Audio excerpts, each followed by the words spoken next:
my great pleasure and honor to introduce to you the Minnesota Orchestra's next music director, Thomas Søndergård.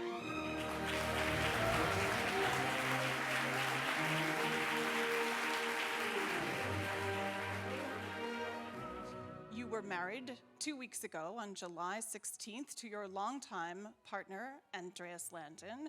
Andreas, would you stand so we could see you and say hello? Yes. What would you like to share with us about Andreas, and how did you meet? Let me just take the last one and then. Andreas is a wonderful singer. He's a baritone. He studied in Copenhagen.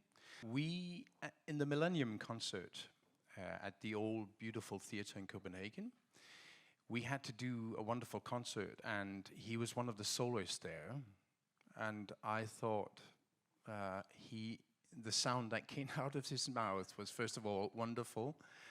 And then I thought, let me just put down, this is partly one of the big, great things about being a timpani player, that you don't play as much as string players and wind players. So I could see that I had a lot of rest in my music, so I put down the sticks and the timpani, went down into the wings, and there he stood in his costume ready to go and sing. But he was so focused on singing, so I'm not sure he really answered my questions, really. But that was the first time we met on stage. How did you choose timpani? So, first of all, I played all the percussion instruments, but I ended up playing the timpani. And partly, actually, the reason for it was that I wanted to have a little bit more, a greater role in the harmonics in the score, which the timpani often, for many composers, they include the timpani in a very important role of the harmonies, not so much the melodies, for good reasons. But at least the harmonies, the bass, sometimes the bass line. And I thought that was a little interesting. But to be honest, after some years, I realized that actually that extra timpani, where I put the sticks when I saw Andreas, also had scores quite often. And I would put remarks in the scores, not because I wanted to be a conductor, but because I just thought it was really interesting what the conductors said about bowings, articulation, breathings, and things. And I still have these scores. Then little by little, I showed some of my friends the interest, or maybe shared the interest of how the score really connects. And a friend of mine asked, I have an exam tomorrow.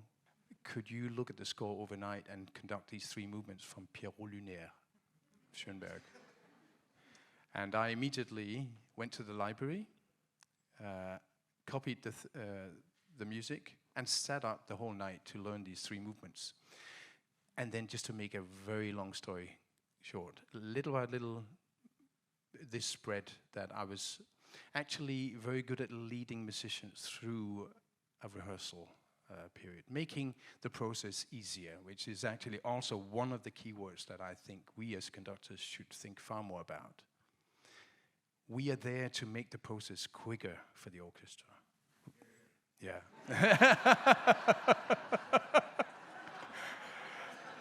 Good. I don't think we need to talk about anything else now.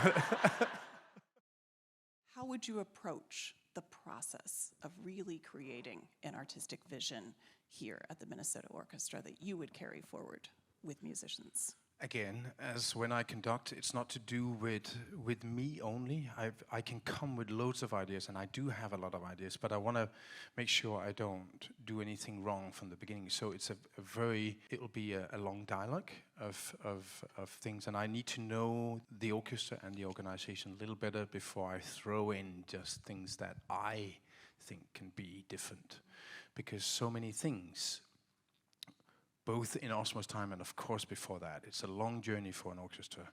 I just want to make sure that some of the ideas that I have when I hear the orchestra, when I work with them as they are now, but also of course of great experience that I have from earlier. But first of all, I must say that part of no hesitation to say yes to this job is the diversity focus that you have here, which is so important for me.